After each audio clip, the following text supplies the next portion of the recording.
அடிக்க ஆரம்பித்தானே அப்புறம் நான் பின்னாடியே வந்தேன். பின்னாடியே வந்து கையில் இருந்த 2-4 கல்லும் தீந்த விட்டு மீண்டும் குனிஞ்சி கல்லை எடுக்கும்போது தான் அண்ணன் சொன்னார், இனிமேல் பார்க்குறதுக்கு ஒன்றும் இல்லைப்பா அப்படின்னு சொல்லி ஒரு சத்தம் கொடுத்தாரு. நம்மளும் சொன்னோம், இதுக்கு மேலேயும் காத்திருக்க முடியாதுன்னு சொல்லிட்டு நம்ம முதல் குத்தை நம்ம கொடுத்தோம். நீங்கள் தான் கொடுத்தீங்க.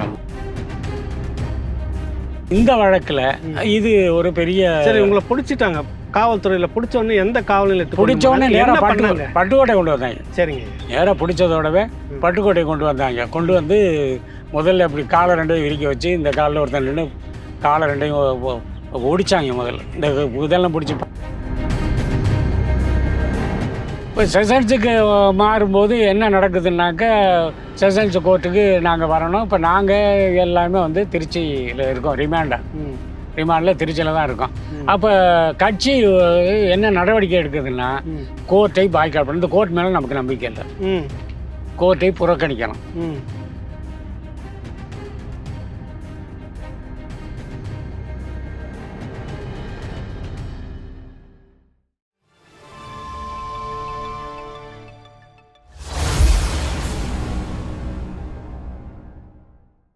ஆயிரத்தி 29/9/70. அப்போ நானும் வந்துடுறேன், நான் வந்து கலந்துக்கிறேன். அப்போ சரி வரட்டுமே, இருக்கிறதுக்கு முடியலை. நாங்கள் வந்து என்னென்னா அவர் வரட்டும், நாம் போய் அதுக்கான முயற்சிகளை எடுப்போம் அப்படின்னு சொல்லிட்டு நம்ம 5 பேரும் கொண்டு குழு கிளம்பிடுறோம். கிளம்பி போயிட்டு அன்று இரவு வந்துட்டு கண்ணதாசன் இவர் இங்கே சம்பத்து வந்தனுடைய பொதுக்கூட்டம் கரம்பக்குடியில். அந்த பொதுக்கூட்டத்தில் கரம்பக்குடியில் நம்ம வந்து ஒரு 11 மணி வரைக்கும் உட்காந்து கேட்டுட்டு திரும்ப அங்கிருந்து கிளம்பி அந்த ஊருக்கு போகிறோம். அந்த ஊருக்கு போய் அவர் வர்ற பகுதியில் போய் நின்றுட்டு இருக்கோம். இரவு காலையில் அங்கே 9 மணி வரைக்கும் இருந்துட்டு போயிட்டு ஒரு 5 மணிக்கெல்லாம் அந்த பகுதிக்கு போயிட்டு அங்கே காத்திருக்கிறோம். காத்திருக்கும்போது அவர் வர்றாரு. ஆனால் கமாண்டர் வந்து அண்ணன் லெனின் தான். லெனின் தான் கமாண்டர். அவர் தான் கமாண்ட் கொடுக்கணும். அப்புறம் தான் நம்ம வந்து நடவடிக்கைகள் எடுக்கணுங்கிறது தான் வந்து பேசி முடிவு கட்சியிலேருந்து தீர்மானிக்கப்பட்டது. உடனே இப்போ வந்தோடனே யாராவே இங்கே எங்கடா நிற்கிறியோ அந்த அதிகார தோரணையில் கேட்குறாரு. ஒன்றும் தோணவுடனே என்ன ஆகுதுன்னாக்க, இல்லைங்க சும்மா நாற்று பறிக்கிறதுக்காக அதுக்காக வயல் வேலைக்காக வந்தால் அவர் வரச்சொன்னவர் வரல, அவருக்காக காத்திருக்கணுன்னே சரி பார்த்துட்டு போங்கடான்னு போயிட்டாரு. காலையில் 6:30 மணி வெடிஞ்ச நல்லா தெரிஞ்சுதான். உடனே போனதோட அப்புறம் எங்களுக்குள்ளே வந்து உட்காந்து விவாதித்தோம்னா எங்களுக்குள்ளே சண்டை வந்துருச்சு. கமெண்ட் பண்ணல, ஏன் பண்ணலை அப்படின்னு சொல்லிட்டு நம்ம அண்ணன்ட்ட வந்து கொஞ்சம் கோபமாகவே வைக்கிறோம். அவர் சொன்ன வார்த்தை என்னென்னா, அவன் நமக்கு என்ன எதிரியாடா அவனை பார்த்தோன்னே கோவம் வர்றதுக்கு, நம்ம ஒரு நல்ல காரியத்துக்காக செய்கிறோம், அவனு நம்மக்கிட்ட பிரியமாக பேசுகிறான். பிரியமாக பேசும்போது இல்லைடா உன்னை வெட்ட தான் வந்தானடா வெட்டுறது, விட்றா இன்னைக்கெல்லாம் நாளைக்கு வெட்டுவோன்னு சொல்லி எங்களை சமாதானப்படுத்தினார். அவர் சரி சமாதானப்படுத்தினார். சமாதானத்தை ஏற்றுக்கொண்டு அப்புறம் அன்று வந்து அங்கே சொந்தக்கார ஊர்களுக்கு போயிட்டு சாப்பிட்டுட்டு எல்லாம் போயிட்டு மறுநாள் காலையில் போனோம். மறுநாள் காலையில் போய் 6 மணிக்கெல்லாம் இங்கே நிற்கிறோம், ஆள் வரல. அப்போ என்னன்னா சரி ஆள் வரலையே என்னாச்சு, நான் போய் பார்த்துட்டு வரேன்ட்டு அப்புறம் நான் போகிறேன். சரி, எங்கே போகிறீங்க நீங்கள்? அவர் வீட்டுக்கே போகிறேன். அங்கே பக்கத்தில் வீடு. போய் வீட்டில் எட்டி பார்த்தோன்னே அந்த ஆள் டென்ஷன் ஆகிடுறாரு. அங்கே நேற்று பார்த்தேன் இன்றைக்கி பார்த்தேன், யார் அவன் அக்கா அத்தா பொண்டாட்டி பிள்ளைன்னு திட்டிக்கிட்டே அவனை பிடிச்சி கட்டுறா ஒட்டுறான்ட்டு வந்தார். வெளியில் வந்தாப்படி. வெளியில் வந்தோடனே என்னை விரட்டிக்கிட்டே வர்றாப்படி. நான் கொஞ்சம் வேகமாகவே போயிட்டுருக்கேன். போக பார்த்து கிட்ட வந்ததோட பார்த்தா மற்ற 4 பேரும் அங்கே நிற்கிறாங்க. நான் அப்படியே ஒதுங்கிட்டேன். அது கரை, அது சும்மா ஒரு சின்ன மாதிரியான ஒரு கண்மாய் கரை, அது பக்கத்தில் வீட்டு பக்கத்தில். ஒதுங்கினோன்னா பார்த்தோன்னே கீழே குனிஞ்சு கல்லுகளை எடுத்து அடிக்க ஆரம்பிச்சிட்டார். அவர் வரிஞ்சு கட்டிக்கிட்டு கல்லுகளை எடுத்து அடிச்சுக்கிட்டு அவனை வாடா இவனை வாடான்னு கத்திக்கிட்டு அடிக்க ஆரம்பிச்சிட்டார். அப்படி அடிக்க ஆரம்பித்தோன்னே நான் இந்த பக்கம் ஒதுங்கின ஆள், அவனை அடிக்க ஆரம்பித்தோன்னே என்னையே விட்டான் சின்ன பையன்ட்டு. அடிக்க ஆரம்பித்தோன்னே அப்புறம் நான் பின்னாடியே வந்தேன். பின்னாடியே வந்து கையில் இருந்த 2-4 கல்லும் தீந்த விட்டு மீண்டும் குனிஞ்சி கல்லை எடுக்கும்போது தான் அண்ணன் சொன்னார், இனிமேல் பார்க்குறதுக்கு ஒன்றும் இல்லைப்பா அப்படின்னு சொல்லி ஒரு சத்தம் கொடுத்தாரு. நம்மளும் சொன்னோம், இதுக்கு மேலேயும் காத்திருக்க முடியாதுன்னு சொல்லிட்டு நம்ம முதல் குத்தை நம்ம கொடுத்தோம். நீங்கள் தான் கொடுத்தீங்க? ஆமாம். சரி, எங்கே குத்துறீங்க? முதல் குத்தை அவர் எழுந்திருக்கும் போது, அவர் இப்படி எழுந்திருக்கும் போது குத்துறோம். அது லெஃப்ட் சைடு இதயத்தில் பாஞ்சிருச்சுன்னு சொல்லி ரிப்போர்ட் வந்துச்சு. குத்துனதோட வெட்டிட்டாங்கடா என்னதோட அதை சுற்றி வளைச்சிட்டாங்க. மொத்தம் 28 வெட்டு குத்துகள் மொத்தம் அவருக்கு. நீங்கள் 4 பேர் 5 பேர். ஆனால் 28 வெட்டுக்குத்துகள் முடிஞ்சதோடவே எங்கே எங்கே முடிஞ்சது அவருது? அவர் முடிஞ்சதுன்னு பார்க்குறீங்க, உயிர் போயிடுச்சு. ஆமாம். அதுக்கு இடையில நாங்கள் செஞ்ச வேலை என்னென்னா, மற்றவர்கள் எங்களை தாக்காமல் இருக்கிறதுக்கு கேடயமாக அமைஞ்சது என்னன்னா, ஒரு பேனர் எழுதி போட்டிருந்தோம், ஏன் இவர்களே அழிக்கிறோம் நக்சல்பாரியின் பேரால். அது இல்லாமல் கம்யூனிஸ்ட் கட்சி கொடி அங்கே வந்து குத்தி வச்சோம். அது இல்லாமல் சின்ன சின்ன துண்டு பிரசுரங்கள், எதிரின் ரத்தத்தில் கைது வைக்காதவன் உண்மையான கம்யூனிஸ்ட் இல்லை சொன்னது என்ன, எதிரி என்றால் அழித்து விடு அல்லது எதிரால் நீ அழிக்கப்படுவாய் மாவோ சொன்னது. இந்த மாதிரியான சின்ன சின்ன பிரசுரங்கள்லாம் எழுதி அங்கே போட்டு, அப்போ தியாகராஜனுடைய மிகப்பெரிய வேலையை என்னென்னா கோஷம் போடுறது தான். இப்போ அவர் வாயை திறந்தாருன்னா பிரம்மாண்டமாக இருக்கும். அவங்க நக்சல் பாரிவாளுக புரட்சி ஓங்குக அப்படின்னு சொல்லி, அதில் அவங்க சித்தப்பா பையன் ஒருத்தர் வந்து பிடிக்க ஆரம்பித்தவர், அவருக்கு ஒரு வெட்டு வந்துச்சு, யாரும் வராதிங்க நாங்கள். இவனுடைய கொடுமையினால் மிக பிரபலமாக இருந்த அந்த பகுதியில் இருந்த அரசியல்வாதியெல்லாம் வந்துட்டாங்க, கேள்விப்பட்டோன்னே வந்துட்டாங்க.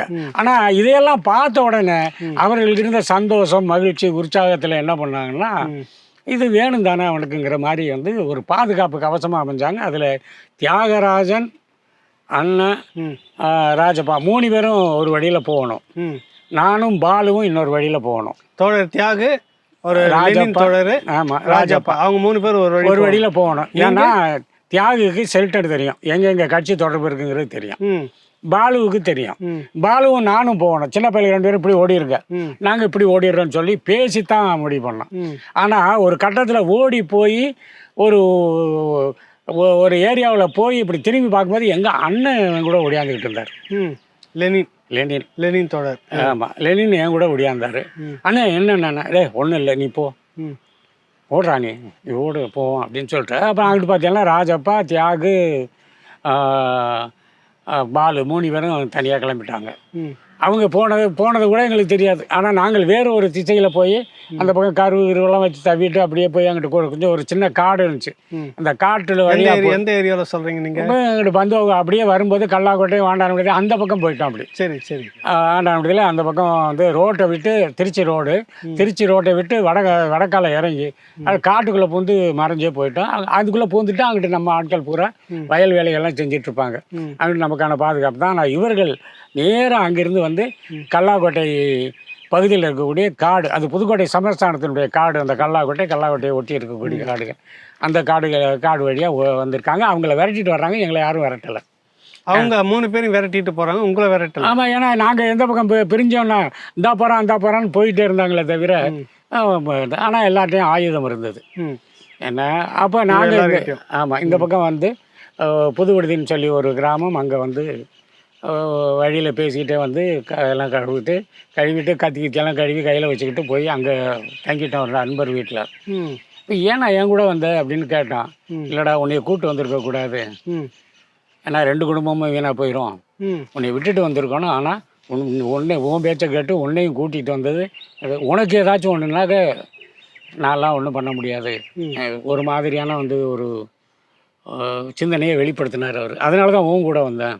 அங்கே ராஜப்பா இருக்கார், பார்த்துக்குவார். அதே மாதிரி தியாகம் பெரிய ஆள் தான், பார்த்துக்குவான். அங்கே ஒரு சின்ன பையன் ஒன்றா உன் கூட சின்ன பையெல்லாம் அனுப்பிவிட்டு நீங்கள் 2 ஏட்டி போட்டியாக மாட்டிக்கிட்டாலும் பிரச்சனை வேறு மாதிரி போயிடும். அல்லது உங்களுக்கே ஒரு கேடு வந்தால் கூட அது நாம் எந்த நோக்கத்துக்காக செஞ்சோமோ அது கெட்டு போய்ங்கிற மாதிரி ஒரு நல்ல விவாதத்தை வச்சார். அதோட நாங்கள் அப்படி கிளம்பிட்டோம். போய் அங்கே இருந்து பார்க்கும்போது தான் அடுத்து 7:30 மணியை போல் 8 மணியை போல் சரி என்ன நடந்துச்சு அப்படிங்கிறத தெரிஞ்சுக்கிறதுக்காக ஒருத்தர மார்க்கெட் பக்கம் அனுப்பணும். அந்த ரகுநாதபுரத்துக்கு காலையில் 8 மணிக்கு. இதெல்லாம் அதிகாலையில் முடிச்சிடுறீங்க? எல்லாம் முடிஞ்சிச்சு, 7 மணிக்கெல்லாம் முடிஞ்சிச்சு. பொதுமக்கள் யாராவது விரட்டி வந்தாங்களா? அதுதான், அவங்கள விரட்டிட்டு போயிட்டாங்க. அவங்க தான் அந்த ஆளுங்கிற மாதிரி நினச்சி அவங்க பின்னாடி போனாங்க. எங்கள் பின்னாடி யாரும் வரலை. ஏன்னா நாங்கள் சாமர்த்தியமாக, ஏன்னா தெரிஞ்ச பகுதி பூரா எல்லாம் தெரிஞ்ச 2 பேருக்கும் போயிட்டோம். ஒரு ஆளை அனுப்புறீங்க இப்போ? அப்போ ஒரு ஆளை அனுப்பி போய் என்னென்னு விசாரிச்சுட்டு வாங்கினாங்க. குருமூர்த்தின்னு ஒருத்தர் மாட்டிக்கிட்டாராம்,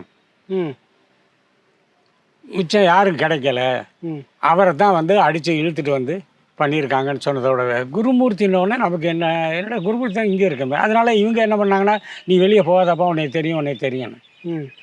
ஏன்னா அந்த ஸ்கூலில் தான் நான் வந்து எஸ்பிஎல்லாக இருந்தது, ஸ்கூல் பீப்புள் லீடராக இருந்தது, ரகுநாதபுரம் உயர்நிலைப் பள்ளியில். ஸ்கூல் பீப்புள் லீடராக இருந்து அங்கே கட்சி வளர்த்தோம். பல பயிர்களெல்லாம் அழைச்சி போய் கல்லுக்கலையத்தெல்லாம் வடித்து உடைச்சிருக்கோம். ஏன்னா நம்மகிட்ட இருந்த வேகம், ஆமாம் இருந்த வேகம் அப்படி. கல்லுக்கலையம் கட்டுறது தப்புப்பா, போடாதீங்கன்னு. பணங்கல் தானே, இல்லைப்பா அது ஏதோ இல்லை வேண்டாம் உட, அப்படியெல்லாம் உடைச்சிருக்கோம். அதே மாதிரி சாராய ஊரல், ஏன்னா உள்ள சின்ன வயசுலேயே அந்த மாதிரியெல்லாம் வளர்ந்ததுனால சாராய ஊரல் போட்டதெல்லாம் குத்தி விட்டு உடைச்சிருக்கோம். ஏன்னா அது பயலுக்கு அப்படி பண்ணுறாங்கன்னு இப்போ ஆசிரியர்கள்ட்ட வந்து சொன்னாங்க, அவனு தப்பு பண்ணலையேன்னு சொல்லிடுவார். நம்ம தலைமை ஆசிரியர் அப்படி சொல்லிடுவார். ஏன்னா அங்கேருந்து ஆசிரியர்களில் பெரும்பகுதியான நக்சல் பாரி தாக்கத்தில் இருந்தவங்க தான். சிந்தனையில் இருந்தவங்க தான். ராமணி பிஎஸ்சி பிடி, அடுத்து வந்து இவர் நம்ம என்ன ஆனந்தரங்கன் வந்து டிஆர்எஸ்பிடி, தலைமை ஆசிரியர் அவர் வந்து என்னென்னா கொஞ்சம் வந்து எப்படியாச்சும் புதுசாக வந்த பள்ளிக்கூடமாச்சும் இழுத்து பிடிக்கணுங்கிற மாதிரி அவர் ஒரு அட்ஜஸ்ட் பண்ணி ஏதோ பண்ணிக்கிட்டு இருந்தார். அந்த ஆசிரியர்களும் அப்படியே இருந்ததுனால எங்களுக்கு வந்து அந்த பகுதி வந்து நல்லா இதாக இருந்துச்சு. போய் யார் போய் எங்களை பற்றி புகார் சொன்னால் கூட தப்புன்னா சொல்லு, இல்லைன்னா போலீஸ் ஸ்டேஷனில் போய் சொல்கிறியா, கரம்புல போய் சொல்லும்பாங்க.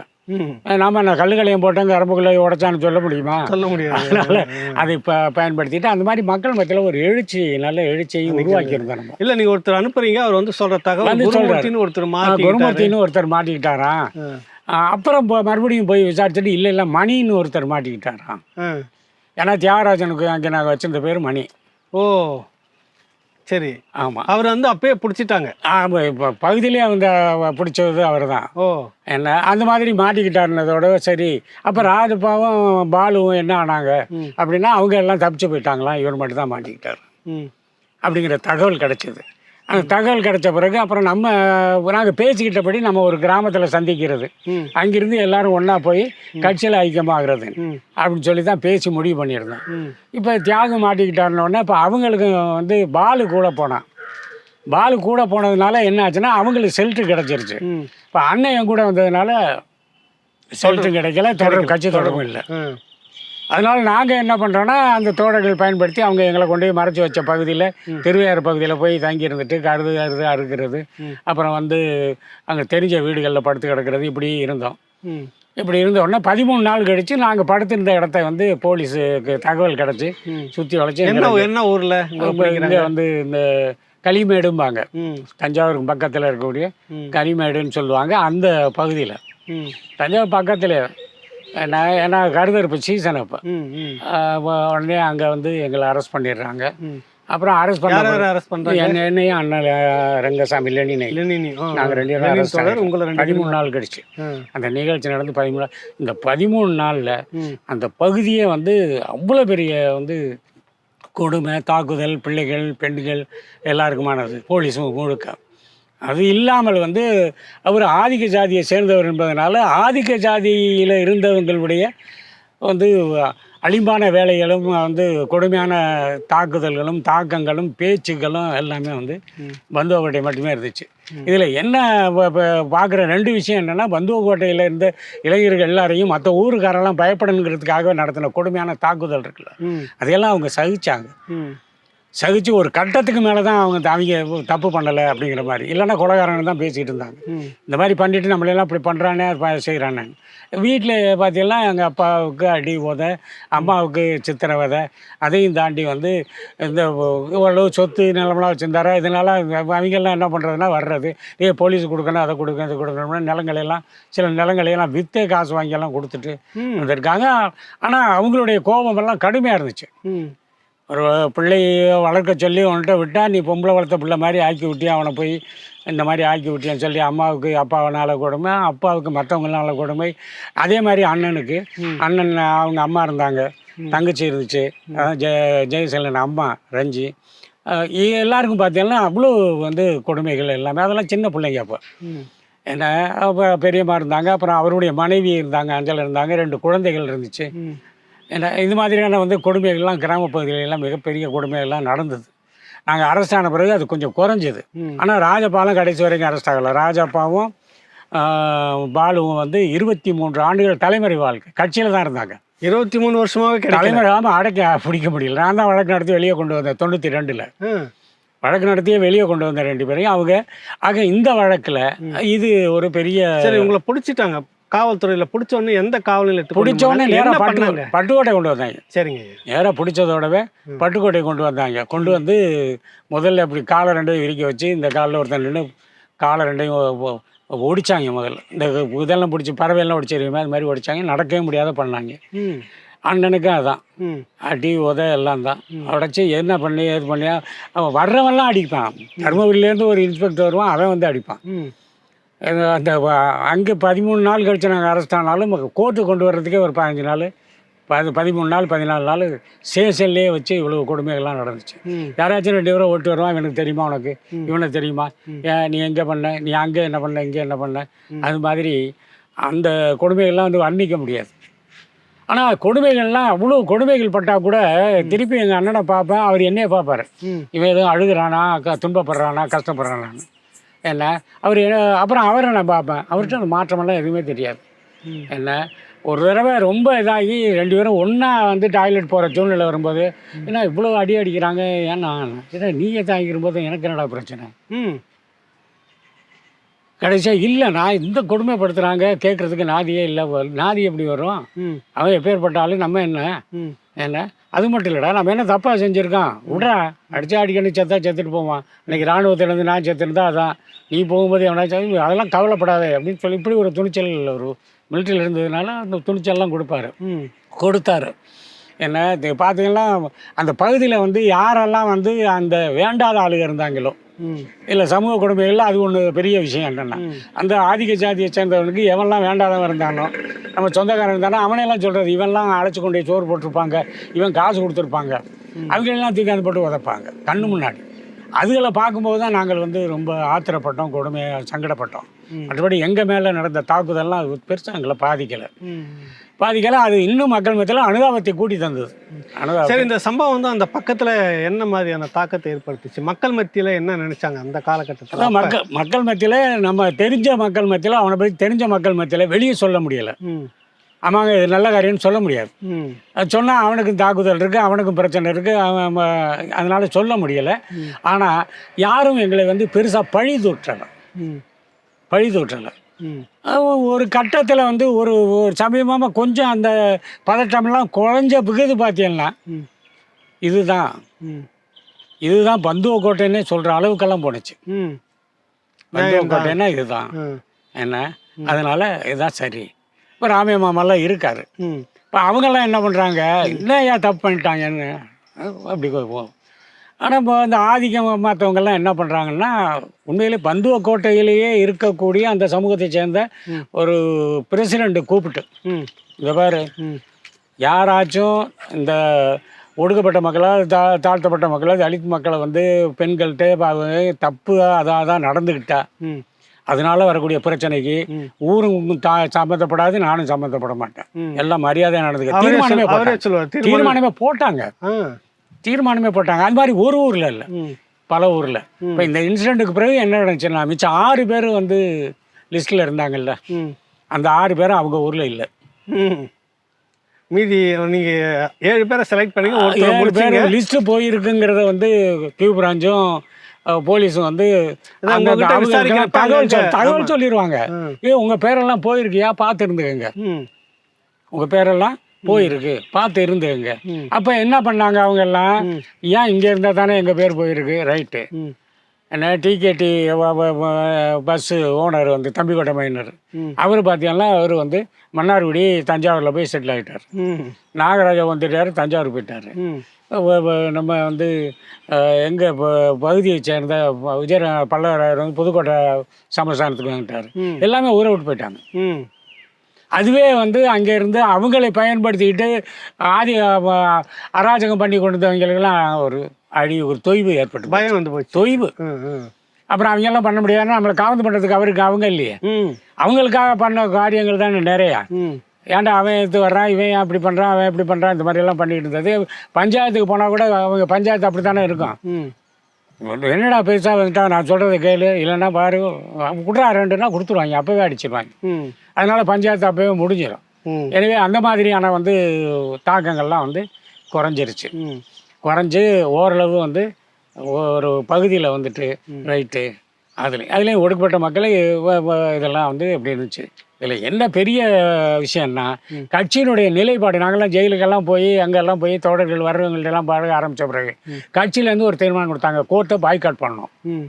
கோர்ட்டு கைதாயிட்டீங்க, கைதாயிட்ட உடனே சில 2 தோழர் வந்து கிடைக்கல. நீங்க சொன்ன மாதிரி 23 வருஷமாவே கிடைக்கல. ஆமா, நீங்க வந்து இப்போ சிறைக்குள்ள போயிட்டீங்க, வழக்கு நடக்க தொடங்குது. ஆமா, சரிங்க. அதான் இப்போ பட்டுக்கோட்டையில் வந்து சிக்ஷா அந்த வாக்குமூலம்லாம் வாங்கிட்டு அடுத்து மன்னார்குடி கோர்ட்டுக்கு மாற்றுவாங்க. மன்னார்குடி கோர்ட்டில் இருந்துட்டு அங்கே வச்சு எல்லாம் பண்ணிவிட்டு அப்புறம் செஷன்ஸுக்கு மாறும். இப்போ செஷன்ஸுக்கு மாறும்போது என்ன நடக்குதுன்னாக்க, செஷன்ஸ் கோர்ட்டுக்கு நாங்கள் வரணும். இப்போ நாங்கள் எல்லாமே வந்து திருச்சியில் இருக்கோம், ரிமாண்டில் திருச்சியில் தான் இருக்கோம். அப்போ கட்சி என்ன நடவடிக்கை எடுக்குதுன்னா, கோர்ட்டை பாய்காட் பண்ணணும். இந்த கோர்ட் மேலே நமக்கு நம்பிக்கை இல்லை, கோர்ட்டை புறக்கணிக்கணும். கோர்ட்டை புறக்கணிக்கணும். தகவல் உங்களுக்கு எப்படி கடத்துறாங்க? இல்லை, அங்கே தான் இப்போ ஜெயிலில் கொண்டாந்து போடும்போது தோழர்கள்லாம் வந்துடுறாங்கல்ல உள்ள. இப்போ கலிபுரம் பக்கம் முன்னாடி வந்துட்டாங்க. அப்புறம் வந்து ஒரு 6 மாணிக்கம் வந்துடுறாரு. இந்த மாதிரி தோழர்கள்லாம் வர்றாங்க. மற்ற இதில் எல்லாம் வந்து போன்றேன். அப்புறம் வெளியிலேருந்து வரக்கூடிய சொந்தக்காரங்கள் மூலமாக சொல்லி அனுப்புகிறாங்க.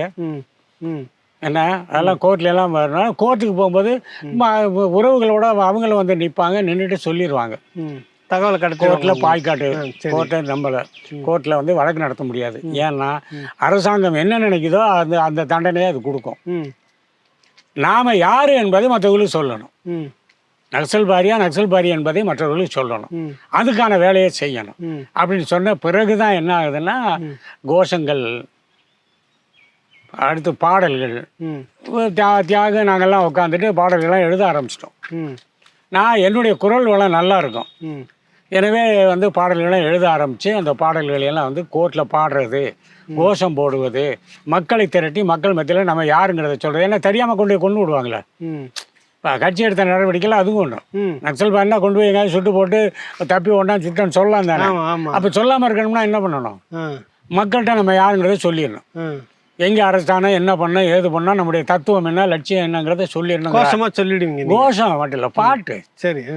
கோஷம் அது போனவொடனே நக்சல் பார்வையாளருக்கு புரட்சி ஓங்கன்னா தான் தினமும் வந்து தினமணியில் ஒரு சைடு அந்த தலையங்கத்துக்கு பக்கத்தில் பார்த்தீங்கன்னா நக்சல்பாரி நடவடிக்கைகள் நாடு முழுக்க எங்கேயும் நடந்துச்சு, யார் யாரை வெட்டினாங்கிற லிஸ்ட்டே போடுவான். டீக் கம்யூனிஸ்ட்டுகள்னு போட்டு இல்லைன்னா நக்சல்னு போடுவாங்க. அதனால நக்சல்பாரி இருக்கிற பேர் வந்து நிறையா போயிடுச்சு. அப்படி கும்பகோணம் காலேஜிலலாம் பெரிய அளவில். இப்போ கும்பகோணம் காலேஜில் வந்துட்டு அங்கே ராதாகிருஷ்ணன் போன்ற வந்து பேராசிரியர்களே நக்சல்பாரியாக வந்ததுனால தான் தியாகம்லாம் இங்கே உருவானவர் தான். அவங்க மூலம் இவர் காங்கிரஸ் கட்சியில் வந்து மாணவர் காங்கிரஸ் கட்சியில் இருந்தவர். யாரு? தியாகு. ஆமாம், அவர் அங்கேருந்து தான் இதுக்குள்ளே வராரு. ஆமாம், அங்கே இருந்து தான் வந்து பேராசிரியர்கள் மூலமாக அங்கே அன்னைக்கு வந்து கல்வி மற்ற அதுக்கு அந்த தரப்பில் வந்தவங்கெல்லாம் பெரும்பாலும் அந்த தாக்கத்தில் வந்தாங்க. ஏன்னா சிபிஐ சிபிஎம் மேலே வந்து நம்பிக்கையும் இல்லை, ஒன்றும் இல்லை. அதுவே 2ஆ உடஞ்சது, எல்லாம் பண்ணது உங்களுக்கு தெரியும். எனவே எல்லாமே நக்சல்பாரி இதுக்குள்ளே வராங்க.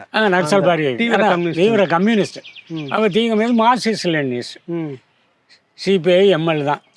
ஆமாம், மார்க்சிஸ்ட் லெனினிஸ்ட் என்கிற பெயரில் வந்து நக்சல்பாரி இயக்கத்தில் வர்றாங்க. வந்தோடனே அங்கிருந்து உருவானவர் தான் அவர். அப்போ பார்த்தீங்கன்னா அங்கே கல்லூரிகள்லையும் மற்ற இதுலையெல்லாம் வந்து இது மாதிரி ஆயிடுது. இதில் ஒரு பெரிய காரியம் என்னென்னா, வெறும் குருமூர்த்தி பந்தோகடைன்னு சொல்லிட்டாருன்னு முதல்ல சொன்னாங்க. அடுத்து இந்த காட்டில் கிடைச்ச உடனே தியாகு அடித்து இழுத்துட்டு போகிறாங்க.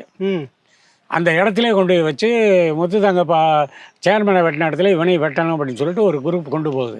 ஆனால் அதில் இவர் வந்து கொல்லப்பட்டது நியாயம் என்று பேசக்கூடிய பெரிய ஆட்கள், திமுக போன்ற கட்சியை சேர்ந்தவர்கள்லாம் டக்குன்னு இல்லை இது என்னென்ன தெரியல, யாரும் கிட்ட வர்றாங்கன்னு சொல்லி கூப்பிட்டு வர்றாங்க. அது வரைக்கும் குருமூர்த்தியாக தான் வர்றாங்க. கொண்டு வந்து அந்த பகுதியை கிட்டத்தட்ட 5 கிலோமீட்டர் அவன் வாங்கிட்டு தான் வர்றான். அப்படி அந்த உண்மையிலே அதெல்லாம் வந்து தியாகிட்ட இருந்த ஒரு அற்புதமான தன்மை தான் அது. அதெல்லாம் தாங்கி கொண்டு தான் வர்றாரு. வந்தவொடனே கொண்டு வந்ததோடவே டக்குன்னு இவங்க என்ன பண்ணி பேசிக்கிட்டு போலீஸ் வேணும் திறந்துருக்கு, தூக்கி உள்ளே போட்டு கதவை சாத்திடுவோன்னு சொல்லி தூக்கி உள்ளே போட்டு கதவை சாத்திடுறான். இதுக்கு இடையில வந்துட்டு அடிக்கணும், வேனோட கொடுத்தனோடனே போலீஸ் வந்து அங்கே வந்து கட்டுப்படுத்திக்கிட்டு நிற்கிது. அப்போ அந்த சேர்மனுடைய அக்கா பையன் கும்பகோணம் காலேஜில் படித்தாலும். ஏன்னா அந்த பகுதியில் அவங்களுக்கு சொந்தங்கள் அதிகம். எனக்கு கும்பகோணத்தில் காலேஜில் படித்தப்போ அந்த பையனும் அங்கேருந்து ஒரு 200 ரூபா தூக்கிட்டு கிடச்சிட்டோன்னா வாடா வெட்டுவோன்னு வந்து பார்த்ததோடவே, தியாகராஜனை பார்த்ததோடவே டக்குன்னு அந்த பையன் என்ன சொல்கிறான், டேய் இவன் குருமூர்த்தியும் இல்லை பந்துவக்கோட்டையும் இல்லை, இவன் தியாகராஜன் கும்பகோணம் வலங்கைமான், இவன் நம்மாள். நம்மாள்னு சொன்னதோட எல்லோரும் இது பண்ணாங்க. அதுக்கு பிறகுதான் இது நக்சல் பாரி போராட்டமாகவே வந்து சித்தரிக்கப்பட்டது. அது தியாகுனுடைய அந்த அற்புதமான அந்த நிகழ்ச்சினால் அவர் மாட்டினதுனால அந்த நிகழ்ச்சினால் இதை வந்து அந்த மாதிரி வந்து வந்துச்சு. அந்த பிறகுதான் என்ன ஆச்சுன்னா, இல்லை இது வந்து ஜாதிய பிரச்சனையில் வந்த இல்லை, இது வந்து நக்சல் பாரி போராட்டம். இவன் நக்சல் பாரி கும்பகோணம் தியாகராஜன் வந்து கிருஷ்ணசாமி வைராயோட பையன், ஆசிரியரோட பையன் அப்படிங்கிற விவரத்தை அங்கே சொல்கிறாங்க. சேர்மனுடைய அக்கா பையனே சொல்கிறான், கூட படித்தோம். சொன்ன பிறகுதான் வந்து இது நக்சல் பாரி என்கிற வந்து முத்திரை வலுவாக வந்து குத்தப்பட்டுச்சு. இந்த நக்சல் பாரிங்கிற முத்திரை வலுவாக குத்தப்பட்டதனுடைய விளைவு தான் அங்கே யாரெல்லாம் தேடுறதா சொன்னாங்களோ அவங்கெல்லாம் இடம்பெயர்ந்தாங்க. அந்த பகுதியை வந்து ஒரு அருமையான சூழலை உருவாக்கியது. அதன் பிறகு தான் வந்து கோர்ட் நடவடிக்கைகள் அது இது. அவர் சென்னை ஜெயிலேருந்து வந்தார். நாங்கள் அண்ணன் வந்து திருச்சி ஜெயிலேருந்து வந்தோம். நாங்கள் 3 பேரும் பட்டுக்கோட்டை கோர்ட்டில் ஆஜர்படுத்தும் போது அங்கே தான் சந்தித்தோம். யார் யார்? தியாகு, நான், அண்ணன் ரங்கசாமி லெனின். எத்தனை நாட்களுக்கு? ஒரு 25 நாள் கழிச்சு தான் அங்கே சந்திக்கிறோம். சரி. அப்போ கூட நடக்க முடியாமல் கொஞ்சம் காலெல்லாம் எல்லாம் பிடிச்சி கிழிச்சு எடுத்துட்டாங்க இருந்துச்சு. உனக்கு என்னன்னா, எனக்கு என்ன அடித்தாங்க உதச்சாங்க, ஏன் அதை பேசிக்கிட்டு இருக்கீங்க, அதை விடுங்க, நம்ம அடுத்து என்ன பண்ணணுமோ அதை பற்றி பேசுவோன்னு சொல்லிட்டு அப்படியெல்லாம் பண்ண காலத்தில் வந்துட்டு தியாகு வந்து பட்டுக்கோட்டையில் எங்களுக்கு வந்து SP superintendent of police Walter Devaram, ஆமாம், கீழே தஞ்சை எஸ்பி அவர் தான். அப்போ அவர் தான் எங்கள் வழக்கம் நடத்துகிறாரு. எனவே அவர் என்ன பண்ணுறாருன்னா, அங்கே வந்து இந்த எவரெஸ்ட்னு ஒரு ஹோட்டல் கரம்பக்குடியில், சும்மா அப்போ வந்து கூரை கொட்டாயில் நடந்த ஒரு சாப்பாட்டு கடை, அதை நடத்துகிறவர் வந்து ஒரு மலையாளி கிருஷ்ணன் சொல்லி ஒருத்தர். இப்போ அங்கே நாங்கள் இரவு சாப்பிட்டுட்டு சம்பத் மீட்டிங் பார்த்துட்டு இங்கே வந்தோங்கிறது வந்து அவங்களுக்கு கிடைச்ச தகவலின் அடிப்படையில் அவரை கூப்பிட்டு வந்து பட்டுக்கோட்டையில் வச்சு, யார் அந்த கிருஷ்ணனை, அந்த சாப்பாட்டு கடைக்காரர் ஹோட்டல் வச்சுருக்க. இப்போ எவரெஸ்ட் பெருசாக இருக்கும், கரம்புகள் பிரம்மாண்டமாக இருக்கும் அந்த பஸ் ஸ்டாண்ட் பக்கத்தில். அவர் பையன் சுரேஷ் தான் நடத்திக்கிட்டு இருக்காரு. அவரை கொண்டு வந்து வச்சு மீசையெல்லாம் பிடிச்சி பிச்சுட்டாங்க. ஐயோ! பிச்சு அடிச்சு என்ன எங்கள் கடையில் சாப்பிட்டு போனான். என்ன இவங்களை எனக்கு தெரியும்னு மட்டும் ஒரு சாட்சி சொல்லியானு தான் அடிக்கிறாங்க. ஏன்னா நாங்கள் வெட்டிட்டு வெளியே வந்தது ஓடினதை பார்த்ததெல்லாம் சாட்சியாக சொல்ல முடியாது. ஏன்னா நம்ம அறிமுகமான ஆளுகள், இது உறவுகள் நடந்தது இல்லை, இவருக்கு மோட்டிவ் இருக்குன்னு சொல்ல, நக்சல் பாரியெல்லாம் சொல்ல முடியாது அப்படிங்கிறதுனால கொண்டு வச்சு பண்ணுறாங்க. அவர் என்ன பண்ணாருன்னா, இல்லையா எல்லாரும் வர்றான் சாப்பிட்றான், நான் எவனை சொல்ல, நாளைக்கு இவங்களை சொல்லிட்டு நாளைக்கு நான் அங்கே இருக்க முடியாது, இது மறுத்து சொல்லிகிட்டே வர்றேன் அப்படி. அப்போ தேவாரம் வந்து பட்டுக்கோட்டை ஸ்டேஷனுக்கு வர்றேன் அப்படி. பார்க்கும்போது அவருக்கு தெரியும், அவர் மலையாளி தானே. பார்த்தோன்னே இது யாருயா, இந்த எவரெஸ்ட்னு ஒரு சாப்பாடு கடை வச்சுருக்கான், ஒரு சாட்சி சொல்ல முடியாதுங்கிறான், இவங்க கடையில் தான் கடைசியாக சாப்பிட்டு அவங்க போயிருக்காங்க. அப்படியா, சொன்னா என்னென்னு, கடைக்கு சாப்பிட்றவங்களை நான் எப்படி அடையாளம் காண முடியுமா அப்படின்னு எஸ்பி கிட்ட சொல்ல, எஸ்பி கிட்ட சொல்லிவிட்டு சரி நீ வா அப்படின்னு கூட்டிகிட்டு போய் தனியாக உட்கார வச்சு, தனியாக போய் உட்காந்துட்டு சொல்லியா, ஏன் நீ சொல்ல மாட்டேங்கிறேன். ஒன்று, நாளைக்கு அப்படி நம்ம சொன்னோம்னா நாங்கள் கடை வைக்க முடியாது, இவங்கள்ட்டேருந்து பிரச்சனை வரும். ஒன்று. ரெண்டாவது என்னென்னா, ஏற்கனவே கடையில் சாப்பிட்டுட்டு காசு கொடுக்காம போவான். ஐயா காசு கொடுக்காம போறீங்கன்னா என்ன, பொறையன்னு கூப்பிட்ற உன் காசு என்ன பெரிய மயிர் காசாம்பான். பிறகு கூப்பிடுறியா, போற காரியம் உருப்பிடுமா, உன் காசை நான் தரமாட்டேன் கூப்பிடுறியா, என்ன உன் காசு பெரிய காசாடா, ஏண்டா மலையாளத்தான் உனக்கு திமிராடா, வந்தா ஒழுங்கா பண்ண மாட்டியா, யார்கிட்ட கூப்பிடணும் யார்கிட்ட வாங்கணும்னு தெரியாதான்னு திட்டுவாங்க. இப்பதான் காசு கொடுத்துட்டு சாப்பிட்றாங்க. அதை சொல்றாரு அவரு தேவாரத்துக்கு, அவர் சொல்றாரு காசு கொடுத்துட்டு சாப்பிட்றாங்க. இது தப்புன்னு நான் எப்படி சொல்றது. இப்போ விசாரிச்சதுல அவர் கிருஷ்ணன் குடும்பம் அங்கே வந்து கம்யூனிஸ்ட் கட்சியில் ஈடுபாடு உள்ள ஒரு குடும்பங்கிறது, அதனால தானே இங்கே கேரளாவிலேருந்து வந்து இங்கே கடை வச்சு நடத்துகிறாரு. அதனால அவர் சொன்னார், அந்த மாதிரி எனக்கு சொல்ல மனசு இல்லைங்க, இந்த பையங்க வந்து சாப்பிட்டு போனதை நான் பார்க்கல, ஆனால் ஒரு சாட்சி தானே சொல்லணும்னு நினைக்கிறது இன்னைக்கு இருக்கிற இந்த சுதந்திரத்துக்கு ஒரு சொன்னோடனே அப்போ தான் அவர்கிட்ட அந்த நிகழ்ச்சி எப்படி என்ன ஏதுங்கிறதெல்லாம் தேவாரம் கேட்கும். இப்போ தேவாரத்துக்கு அது பிடிச்சி போகுது. ஓ இந்த மாதிரியான ஆதிக்கம் உள்ளவனை போட்டால் தப்பு இல்லை அப்படின்னு சொல்லிட்டு தியாகுவை வந்து விடுதலை பண்ணுறதுக்கான வாய்ப்பை ஏற்படுத்தலாம், அவனை வந்து நம்ம என்ன அரசு தரப்பு சாட்சியாக மாற்றலாங்கிறதுக்காக வந்து ஒரு சின்ன சின்ன வேலைகள்லாம் செஞ்சாங்க. அப்படி வேலையெல்லாம் செய்யும்போது நாங்களும் போய் இருக்கோம். எங்கள்கிட்ட எல்லாம் சொன்னாங்க, நாங்கள் அப்ரூவர்லாம் ஆகிறதுக்கு வாய்ப்பு இல்லை, நாங்கள் செய்யறது தப்பு இல்லை, மறுபடியும் கொண்டு போட்டு உழைச்சா கூட உதங்கன்னு சொல்லியாச்சு. அண்ணன்னு சொல்லிட்டாரு, நம்மளும் சொல்லிட்டோம் என்ன, அது தப்பு இல்லைன்னு. ஆனால் தியாகிகிட்ட வந்து அவரும் வந்து அந்த சமூகத்தை சேர்ந்தவருங்கிறதுனால தியாகிகிட்ட மட்டும் அந்த வடிவத்தை வந்து பண்ணலாமா அப்படிங்கிற மாதிரி ஒரு யோசனை இருந்துச்சு. அப்போ அவங்க அம்மா வந்து பார்க்கறதுக்கு அனுமதிச்சிருந்தாங்க. வந்து உட்காந்து மணிக்கணக்காக பேசிகிட்டு இருக்கோம். கும்பகோணத்துலேருந்து வர்றது தானே, வந்து மணிக்கணக்காக பேசிகிட்டு இருக்கேன். அங்கே சிங்கிள் செல்லில் தான் வச்சுருக்கான், பட்டுக்கோட்டை சப்ஜெக்டில் வந்து பேசிகிட்டு இருக்கான். பேசிகிட்டு இருக்கும்போது ஏன்ப்பா உன்னை இப்படி தான் வச்சுருக்குறாங்கன்னு. அப்போ யார் சொல்ல அப்ரூவர் ஆகலாங்கிற சிந்தனையில் வச்சுருக்காங்க, ஆனால் நான் ஆக மாட்டேம்மா, அது மாதிரி வச்சுருக்காங்க, என்கிட்ட அதுக்கான இதெல்லாம் சொல்கிறாங்க அப்படின்னு சொல்லி அவங்ககிட்ட சொல்லி விட்டுறேன். சொன்னோடனே அந்த அம்மா போய் அவங்க வீட்டுக்காரர்கிட்ட சொல்லி, கிருஷ்ணசாமி அவர் ஆசிரியர், அவர்கிட்ட போய் தியாகோட அப்பா, சரி, அப்போ போய் சொன்னதோடவே அவர் சொன்ன வார்த்தை என்னென்னா, செஞ்சிட்டான், அது ஒன்றும் தப்புன்னு யாரும் சொல்லலை, ஆனால் அப்ரூவர் ஆனான்னா கிருஷ்ணசாமி வைராயருக்கு பிறக்கலைன்னு சொல்லிட்டு வந்துருன்னு சொல்லிவிட்டார். எனக்கு அவன் பிள்ளை இல்லை, அதனால கிருஷ்ணசாமி வைராயருக்கு பிள்ளையா பிறக்கலைன்னு சொல்லிட்டு வந்துருன்னு. அப்புறம் வந்து அதே மாதிரி அந்த அம்மா வராங்க. அந்த அம்மா தினமும் வந்துட்டு போயிடுறாங்க. வந்து உட்காந்தோடனே எங்கள் அப்பா இப்படி சொன்னார் அப்படின்னு. எங்கள் அப்பா இப்படி தான் சொல்லுவார்னு எனக்கு தெரியும், அதனால நான் ஆக மாட்டேன், நீ கவலைப்படாத. அப்போ தான் நான் சொல்லும்போது நான் சொல்லுவேன், ஐயா ஒரு மகன் கொலை வழக்கில் கிடக்கிறான், எப்படியாச்சும் வெளியில் வந்தால் பரவாயில்லை என்று அந்த தாயும் தகப்பனும் நினைக்காத போது அவங்க 2 பேரும் எப்படி தப்பு சொல்லுவேன்? அவங்க 2 பேரும் சொல்லாமல் தியாகராஜனை மட்டும் எப்படி வெளியே கொண்டு வருவேன்? அதான் நம்ம பேசுகிறதே என்னென்னா, அப்போ அவர் சொன்னது அதான், இல்லை அவன் அந்த மாதிரி பண்ணான்னா அவன் எனக்கு பிறக்கலைன்னு சொல்லிட்டு வந்துடுறான்.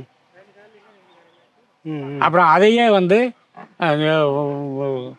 அந்த தேவாரத்துக்கு சொன்ன பிறகு ரைட்டு இவரையும் கொண்டு திருச்சி ஜெயிலில் போட்டுன்னு எங்களோட திருச்சியில் கொண்டு வந்து போட்டாங்க.